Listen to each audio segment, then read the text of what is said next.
Hello everyone, welcome back to my YouTube channel. And आज हम solve करेंगे chapter 3 जिसका नेम है मेटल्स एंड नॉन मेटल्स।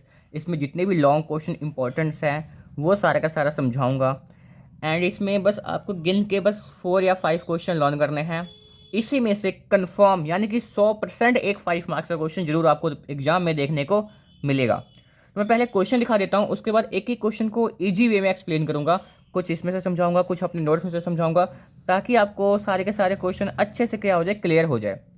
तो फर्स्ट क्वेश्चन आपने ये करना है, एक्सप्लेन द टर्म। मुझे लगता है ये ज़्यादा इंपॉर्टेंट है। इन जो सभी टर्म है इनको एक्सप्लेन करने को आ सकता है, तो हर एक की डेफिनेशन अच्छे से लर्न होना चाहिए। एंड सेकंड क्वेश्चन है difference between metals and non metals. यानी कि अब की बार इसके चांस है 60% चांस रहेगा, क्योंकि ये क्वेश्चन लास्ट बार आ गया था। तो रिपीट होने के इस बार चांस कम है। इस साल रिपीट नहीं होगा, क्या पता अगले साल हो जाए। इस पर करके हमें जाना है, ठीक है।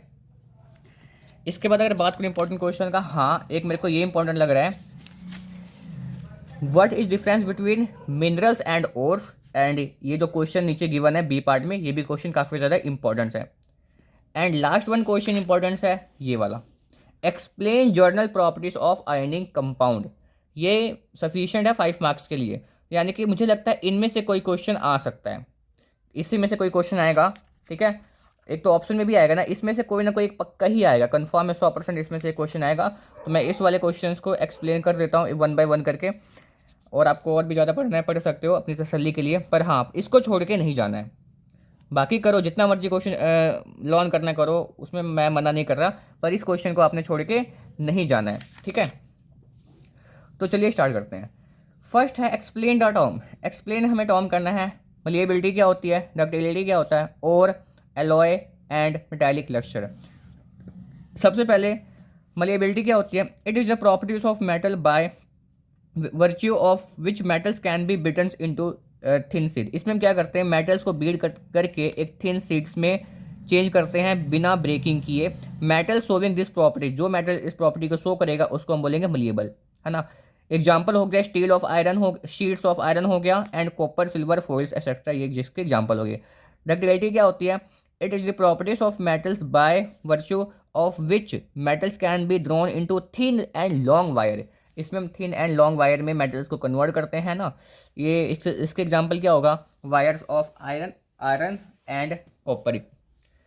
ओर्स क्या होता है, यानी कि those minerals from which metal extraction is easy and profitable are called ores. देखो ओर्स क्या होता है, इसके बारे में समझो। ओर्स वो होते हैं ना, वो मिनरल्स होते हैं जिनसे मेटल आसानी से और सस्ते तरीके से निकाला जा सकता हो, ठीक है। यानी कि दोस मिनरल्स, वो मिनरल्स होते हैं विच मेटल एक्सट्रैक्शन इज इजी, जिसमें से हम मेटल्स को आसानी से निकाल सके उसको हम कहते हैं ओर्स। और जिसमें से मेटल आसानी से ना निकले उसको हम कहते हैं मिनरल्स, ठीक है। ओर्स देखना है, अभी डिफरेंस भी सीखेंगे और अच्छे तरीके से समझ में आएगा। मेटालिक लक्चर क्या होता है, pure metals have shining surface. जितने भी प्योर मेटल्स हैं उनकी शाइनिंग सरफेस होती है। इसी प्रॉपर्टी को हम बोलते हैं मेटालिक लक्चर। एग्जांपल हो गया, gold has yellow, copper has reddish brown, and aluminium has whitish shine lustre. Alloy एक होमोजेनियस मिक्सचर होता है मेटल्स एंड नॉन मेटल्स का। एग्जांपल देख लो, solder is an alloy of lead and tin, stainless steel, brass and bronze, bells metal etcetera. मुझे लगता है ना कि ये एलॉय पे एमसीक्यूज में क्वेश्चन आएगा, पूछेगा किसका एलॉय है, तो आपको ध्यान में होना चाहिए किसका एलॉय है किसका नहीं है, ठीक है। तो ये हो गया। एंड इसके बाद आ सकता है ना, बोला था ये है difference between metals and non metals, इनकी केमिकल प्रॉपर्टीज, इनकी फिजिकल प्रॉपर्टीज, चाहे तीनों में से किसी फॉर्म में आ जाए, आंसर सभी का एक ही होगा। तो मैं समझाता हूँ, इनकी पहले केमिकल प्रॉपर्टीज समझाऊंगा, फिर इसकी फिजिकल प्रॉपर्टीज समझाऊंगा, वन बाय वन करके एक्सप्लेन करूंगा। तो मैं इसको नोट्स में समझाना चाहूँगा क्योंकि मैंने ईजी वर्ड में लिखा है। तो सबसे पहले हम देखेंगे मेटल लस्ट्रस होता है, ठीक है। मेटल्स पर शाइनिंग सरफेस होता है in pure metallic lustre. Non metal non lustrous होता है। एक्सेप्शन डायमंड, आयोडीन, ग्रेफाइट, ये लस्ट्रस होता है। एक्सेप्शन ध्यान रखना है, एक्सेप्शन पे क्वेश्चन जरूर बनता है एमसीक्यूज में। मेटल्स क्या होते हैं, जनरली हार्ड होते हैं। एक्सेप्शन क्या हो गया, lithium, sodium, potassium, gallium and caesium, ये हार्ड नहीं होते, ये सॉफ्ट होते हैं। और नॉन मेटल्स सारे के सारे सॉफ्ट होते हैं, जनरली सॉफ्ट होते हैं, सारे के सारे सॉफ्ट नहीं होते। एक्सेप्शन क्या आ गया, डायमंड। डायमंड क्या होता है, हार्ड होता है। मलिएबिलिटी प्रॉपर्टीज, ये इसमें मेटल्स में होती है, जिसको हम क्या करते हैं, बीट्स के थिन शीट्स में कन्वर्ट करते हैं। Example gold and silver most malleable होता है ये नॉन मलिएबल होता है। डक्टिलिटी मेटल्स में पावर होती है कि उसको हम ड्रॉन कर दे एक एक थिन वायर्स में, और नॉन मेटल्स में नॉन डक्टिलिटी वाली प्रॉपर्टीज, मतलब होती नहीं प्रॉपर्टीज ये वाली। मेटल्स होते हैं good conductor of heat and best जो होगा सिल्वर होगा, कॉपर होगा, गोल्ड होगा। ये नॉन मेटल होगा पुअर कंडक्टर ऑफ इलेक्ट्रिसिटी होगा, एक्सेप्शन ग्रेफाइट। ये जो हम कर रहे हैं ना ये होगा फिजिकल प्रॉपर्टीज। इसके बाद हम केमिकल प्रॉपर्टीज भी देखेंगे। देन इसके बाद देखो, हाँ मेटल्स एक्सेप्शन, हाँ इसमें भी एक्सेप्शन है, लीड एंड मरकरी। जो metals have high melting and boiling points होगा, एक्सेप्शन आ गया gallium caesium have low melting point, इसकी जो मेल्टिंग पॉइंट होगा लो होगा। और नॉन मेटल्स में have low melting points, exception diamonds की मेल्टिंग पॉइंट क्या होती है, हाई होती है। केमिकल प्रॉपर्टी देखो, वैलेंस इलेक्ट्रॉन, देखो मेटल्स के जो वैलेंस इलेक्ट्रॉन होते हैं, जैसे सोडियम देख लो 281 है ना, पहले सेल्स में 2 जाएगा, अगले में 8 जाएगा, लास्ट में 1 बचेगा, तो इसके वैलेंस कितना हो गया, 1 हो गया। और जो मैग्नीशियम है इसका एटॉमिक नंबर होता है 12, तो पहले शेल में 2 जाएगा, दूसरे में 8 जाएगा, बच कितना गया, 2, लास्ट में कितना आ गया, 2 आ गया। तो इसको स्टेबल होने के लिए इसकी आउटर मोस्ट इलेक्ट्रॉनिक कन्फिग्रेशन होनी चाहिए ए, इसके पास 1 है। इसको गेन करने के लिए 7 इलेक्ट्रॉन चाहिए, वरना ये 7 को गेन कर ले, वरना ये 1 को लूज कर दे। तो 7 को गेन करना इतना आसान नहीं है, बहुत एनर्जी चाहिए, जो कि इसके पास उतना सफिशिएंट एनर्जी हो प्रोवाइड नहीं हो पाता है। इसलिए क्या करता है, ये 1 इलेक्ट्रॉन को यहाँ से लूज कर देता है, इसलिए स्टेबल हो जाता है। इसीलिए जनरली मेटल्स क्या करते हैं, अपने इलेक्ट्रॉन को लूज ही करते हैं, गेन नहीं करते, अपने को लूज करके खुद स्टेबल हो जाएंगे। और इसके जो नॉन मेटल्स में देखो, इसके पास वैलेंस लो होते हैं 5 6 7। देखो जैसे नाइट्रोजन हो गया 2 5, पहले से इसका एटॉमिक नंबर 7 होता है ना, तो पहले सेल में जाएगा 2, दूसरे में बच गया 5 ही बचा। वैसे तो इसको 8 चाहिए थे, पर 8 बनाने के लिए इसको 3 वरना गेन कर दे, वरना 5 को लूज कर दे, तो 3 ये गेन कर लेता है ना, तभी हो जाएगा।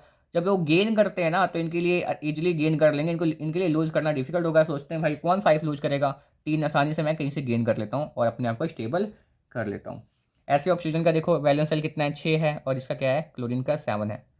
ठीक है, अगर कोई भी नॉन मेटल्स इलेक्ट्रॉन गेन कर रहा है उसके ऊपर जो साइन आएगा नेगेटिव का साइन आएगा, और मेटल जो लूज करते हैं उन पे जो साइन आएगा यानी कि प्लस का साइन आएगा, यानी कि कैटायन से बोलते हैं। ये प्लस के वैलेंस सेल कितने होंगे, 1 2 और 3, इसके वैलेंस सेल होंगे 5 6 और 7। Second point, tendency of electron lose electron, tendency of electron की बात कर रहे हैं। ये क्या करते हैं, लूज इलेक्ट्रॉन इजीली, ये इलेक्ट्रॉन को इजीली लूज करते हैं, एक्ट एज इलेक्ट्रॉन डोनर। अगर ये इलेक्ट्रॉन को लूज कर रहा है यानी कि डोनेट कर रहा है ना, अपने इलेक्ट्रॉन किसी और को दे रहा है, डोनेट कर रहा है। और ये क्या करते हैं, गेन इलेक्ट्रॉन को क्या करते हैं, गेन करते हैं। ये एक्ट करते हैं एज इलेक्ट्रॉन एक्सेप्टर, ये इलेक्ट्रॉन को एक एक्सेप्टर की तरह यूज करते हैं ना, यानी एक्सेप्ट करते हैं। टाइप ऑफ आयन फॉर्म, इसमें कौन से टाइप के आयन फॉर्म होते हैं, कटायन। मैंने बोला था क्योंकि ये इलेक्ट्रॉन को लूज कर रहे हैं, क्या कर रहे हैं, लूज कर रहे हैं। इसमें जो आयंस होगा पॉजिटिव, इसको बोलते हैं कटायंस, क्या बोलते हैं, कटायंस। और ये फॉर्म नेगेटिव आयंस, क्योंकि ये गेन कर रहे हैं इलेक्ट्रॉन को, है ना, गेन कर लिया, इसलिए एक गेन किया तो यहाँ ऊपर एक चार्ज आएगा। Metals are electropositive elements, ये क्या होते हैं, इलेक्ट्रो पॉजिटिव एलिमेंट्स होते हैं, क्योंकि ये इजिली क्या कर देते हैं, लूज इलेक्ट्रॉन कर देते हैं। और ये क्या होंगे, non metals are electronegative element, क्योंकि ये गेन इलेक्ट्रॉन करते हैं। तो दोनों के बीच का डिफरेंस आ सकता है, तो इसको अच्छे से लर्न कीजिएगा। दैन इसके बाद मोस्ट इंपॉर्टेंट क्वेश्चन की ओर मूव करूँगा मैं, ये वाला difference between minerals and ores, confirm में आ सकता है, इंपॉर्टेंस भी है, ये दोनों पार्ट आएगा। तो मिनरल्स क्या होते हैं, यानी कि this natural occurring substance which contains metals in the form of compound. Minerals natural substance होते हैं जिनमें मेटल्स कंपाउंड के फॉर्म में मिलते हैं। जो मेटल्स होगा ना वो किस फॉर्म में मिलेगा, मेटल्स मिलेगा कंपाउंड के फॉर्म में। और ओर्स क्या होता है, these are the minerals from which metals can be extracted easily and cheaply, यानी कि ओर्स वो मिनरल्स हैं जिनसे मेटल आसानी से और सस्ते तरीके से निकल जा सकते हैं। आसानी से उसको निकाल सकते हैं, ओर्स में से मेटल्स को हम आसानी से निकाल लेंगे, ठीक है, पर मिनरल्स में से आसानी से नहीं निकलेगा।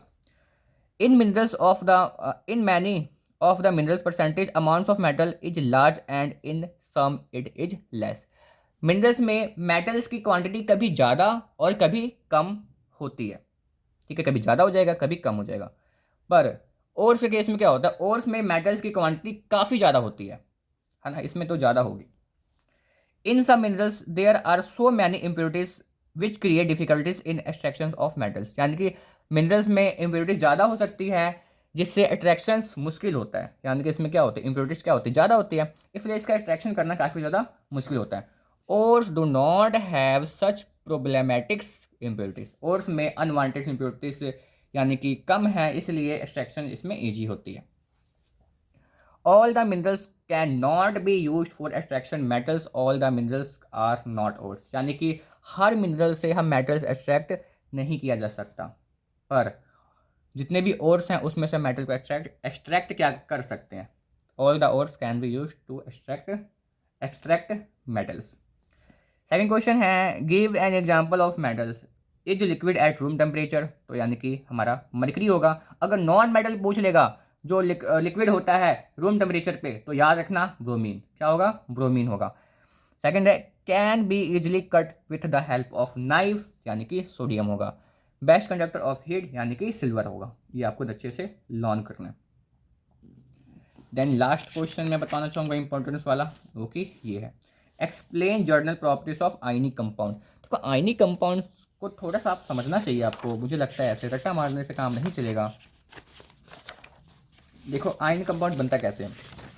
आयनिक कंपाउंड ना हमेशा मेटल एंड नॉन मेटल के कम्बिनेशन से बनेगा आयनिक कंपाउंड, क्योंकि मेटल जो अपने इलेक्ट्रॉन को लूज करते हैं और नॉन मेटल गेन करते हैं, तो दोनों मिलकर क्या बनाएंगे, आयनिक कंपाउंड। तो भैया फिर कोवेलेंट कंपाउंड किसे बोलेंगे। कोवेलेंट कंपाउंड में क्या होता है, नॉन मेटल आपस में मिलकर क्या बनाते हैं, कोवेलेंट कंपाउंड बनाते हैं। इस बात को ध्यान देना पड़ेगा। जैसे Na क्या हो गया, ये हो गया मेटल, Cl क्या हो गया, ये हो गया नॉन मेटल। देखो Na का वैलेंस सेल्स होते हैं, वैलेंस सेल में इलेक्ट्रॉन होते हैं 1, इसमें होते हैं 7, तो ये लूज करेगा और ये गेन कर लेगा, और दोनों के बीच में जो बॉन्ड बनेगा ना, आयनिक कंपाउंड वाला बॉन्ड बनेगा, काफ़ी ज़्यादा स्ट्रॉन्ग होता है ये। तो इसमें के 4 ये भी कर लो चाहे ये कर लो, दोनों को दोनों सेम ही है। फिजिकल नेचर देखो, आयनिक कंपाउंड आर सॉलिड, जितने भी आयनिक कंपाउंड होंगे क्या होंगे, सॉलिड होंगे। एंड आर समवट हार्ड, कुछ हार्ड होंगे because of strong force of attraction between the positive and negative ion, क्योंकि इसके इनके बीच में बहुत ज़्यादा स्ट्रॉन्ग फोर्स ऑफ अट्रैक्शन होता है प्लस एंड नेगेटिव आयन्स के बीच का। मेल्टिंग एंड बॉइलिंग पॉइंट्स में क्या होगा, ionic compounds have high melting and boiling point. Solubility क्या होगा, electrovalent compound are generally soluble in water and insoluble in solvent, यानी कि क्या होगा, ये वाटर में सोल्यूबल तो हो जाएगा पर इनसोल्यूबल होगा किसमें, कैरोसिन में, पेट्रोल में सोल्यूबल नहीं होगा। Conductions of electricity, the conductions of electricity through a solution involve the movement of charge particles, यानी कि अगर मैं बात करूँ इलेक्ट्रिसिटी इसमें से कंडक्ट होता है जिसमें से चार्ज पार्टिकल्स की मूवमेंट्स हो। A solutions of ionic compounds in water contain ions, solution of ionic compounds उसमें क्या होते हैं, आयंस होते हैं विच मूव अपोजिट इलेक्ट्रोड, जो क्या करेंगे, अपोजिट इलेक्ट्रोड्स को मूव करेंगे।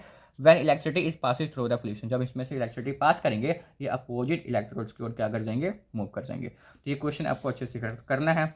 अगर मान लो अगर आप मेरी जो वीडियो है पेपर के एक दिन पहले देख रहे हो, तो सबसे पहले ये 4 क्वेश्चन अच्छे से जो मैं समझाया उसको करके जाओ।